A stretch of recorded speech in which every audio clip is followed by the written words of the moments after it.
Hello students, आज हम ओपम as a differentiator पढ़ेंगे। सबसे पहले ओपम एज डिफरेंशिएटर ये क्या है? एक नॉन लीनियर एप्लीकेशन है। क्या है? एक नॉन लीनियर एप्लीकेशन है, यानी आउटपुट इसके अंदर आउटपुट क्या है? प्रोपोर्शनल टू होता है non linear function of input. ये एक नॉन लीनियर एप्लीकेशन है। अब डायग्राम में हम देखें तो यहाँ से देखिए, एक यहाँ से इनपुट में सप्लाई दे रखी है। यहाँ जो बहने वाला करंट है वो IC है। यहाँ पर V2 और V1 पॉइंट है। ये ऑफसेटिंग रेजिस्टेंस है। और यहाँ पर एक रेजिस्टेंस है, ये इसको हम C1 ले सकते हैं। और ये जो रेजिस्टेंस है वो एक R रेजिस्टेंस है, या इसको अपन RF भी कह सकते हो। RF रेजिस्टेंस है और यहाँ पर आउटपुट है। अब डिफरेंशिएटर का मतलब ये होता है कि इसका जो output waveform is a function, derivative function of the input signal.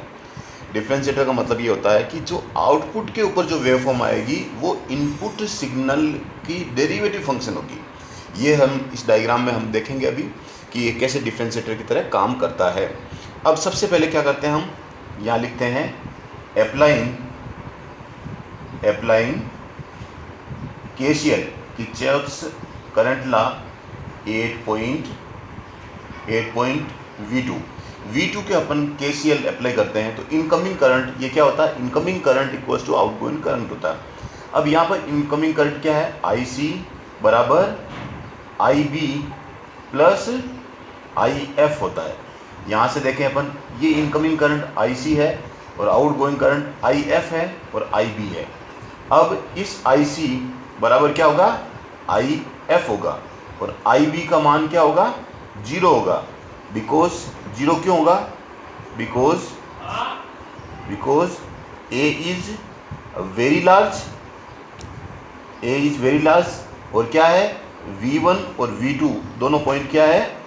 0 है, 0 पे। तो ये हो गया IC बराबर IF, इसको इक्वेशन नंबर 1 ले दिया।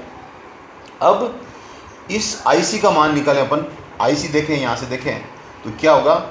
IC किसी भी कैपेसिटर के अक्रॉस जो करंट होता है, हम जानते हैं कि उसके अंदर चार्ज होता है Q बराबर CV और dQ बटा dt, यानी C dV बटा dt बराबर I। यानी किसी भी कैपेसिटर के अक्रॉस जो करंट होता है वो C इंटू dV बटा dt होता है। तो यहाँ पर IC क्या होगा? IC बराबर क्या होगा? यहाँ पर C ये 1 है और D बटा dt और V इन माइनस V2 होगा। और IF बराबर क्या होगा? IF बराबर ये होगा कि बेसिकली जो वोल्टेज कितना है? V2 आउटपुट वोल्टेज V0 बटा RF। ये दोनों वैल्यू यहाँ पर रखें, ये दोनों वैल्यू यानी IC बराबर IF रखें इक्वेशन नंबर 1। तो इक्वेशन 1 क्या होगी?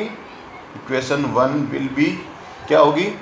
यहाँ से C1 D बटा dt V इन माइनस V2 बराबर V2 माइनस V0 बटा RF। अब यहाँ पर देखें अपन, V2 और V1 का मान क्या है? 0 है। तो यहाँ V2 बराबर V1 बराबर 0 है, क्योंकि ये वर्चुअल ग्राउंड है। तो यहाँ क्या आ जाएगा? C1 D बटा dt इंटू V इन बराबर, यहाँ से V2 0 है तो V0 बटा RF। इसके आगे इक्वेशन क्या आएगी? इसके आगे इक्वेशन आएगी, हमें निकालना है V2 निकालना है। तो V2 बराबर माइनस RF C1 D बटा dt इंटू V इन। ये आ गया इक्वेशन नंबर 3। यहाँ से देखें अपन, इस इक्वेशन से देखें तो इस इक्वेशन से हमें क्या पता लग रहा है? इस इक्वेशन से हमें पता लग रहा है कि जो आउटपुट है वो फंक्शन ऑफ, देखिए ये डेरिवेटिव है, इनपुट का डेरिवेटिव फंक्शन है, आउटपुट है। अब यहाँ पर 3-4 चीज़ें, कुछ इस डायग्राम की कुछ प्रैक्टिकल लिमिटेशंस है। प्रैक्टिकल लिमिटेशंस क्या है?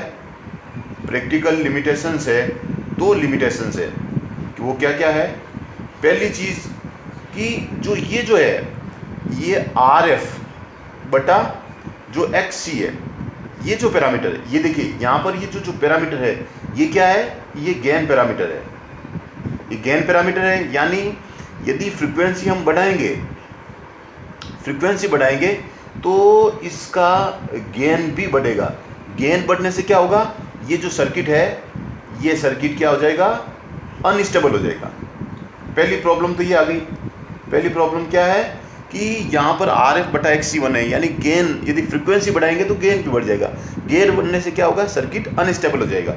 दूसरी प्रॉब्लम क्या है, अब जो इसका सर्किट का जो इम्पीडेंस है XC1 बराबर क्या होगा, 1/j⍵C1 होता है। यानी ये फ्रीक्वेंसी पैरामीटर है, यानी फ्रीक्वेंसी जब बढ़ाएंगे तो XC का मान क्या होगा, घटेगा। घटने से क्या होगा, इसमें हाई फ्रीक्वेंसी नॉइज़ हो जाएगी, हाई फ्रीक्वेंसी नॉइज़ प्रॉब्लम हो जाएगी। यानी ये जो सर्किट है बहुत ही ससेप्टेबल होगा हाई फ्रीक्वेंसी नॉइज़ के। तो ये दोनों तरह की जो प्रॉब्लम है, गेन, एक तो अनस्टेबल, सर्किट अनस्टेबल होता है, दूसरा this circuit is very much susceptible to the high frequency noise problem.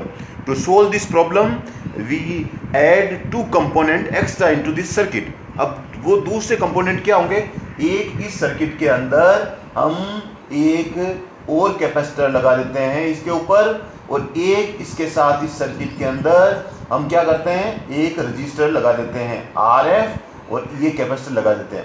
ये दोनों की वजह से क्या होगा, अब हाई फ्रीक्वेंसी नॉइज़ प्रॉब्लम नहीं आएगी, दूसरा सर्किट भी स्टेबल हो जाएगा। अब हम इसके इनपुट पे यदि इनपुट में और आउटपुट के अंदर यदि इनपुट में हमने साइन वेव दी तो आउटपुट पे क्या आएगी, कोसाइन वेव आएगी, और यदि ट्रायंगुलर दी तो आउटपुट पे क्या आएगी, स्क्वायर वेव आएगी। तो इस तरह हमने आज operational amplifier as a differentiator पढ़ा। ये ऑपरेशनल एम्पलीफायर की नॉन लीनियर एप्लीकेशन होती है। Thank you.